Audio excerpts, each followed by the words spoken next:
guys? What's up, YouTube? So, reached a bit of a milestone here. Coming up on 200,000 miles. I don't know if you can see it there, but it says 199,000 miles right now. This is the Mazda Protege with the V8 engine, so think Miata. Same engine block as a Miata, except you have a single overhead cam head. So, same Miata BP block with a single overhead cam head.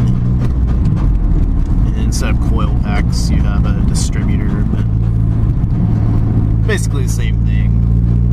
But yeah, I haven't really done anything to it besides rev it out to rev line, bounce it off the rev limiter every time I drive the car, essentially, on 200,000 miles, just as we get to the bridge, or overpass, I should say.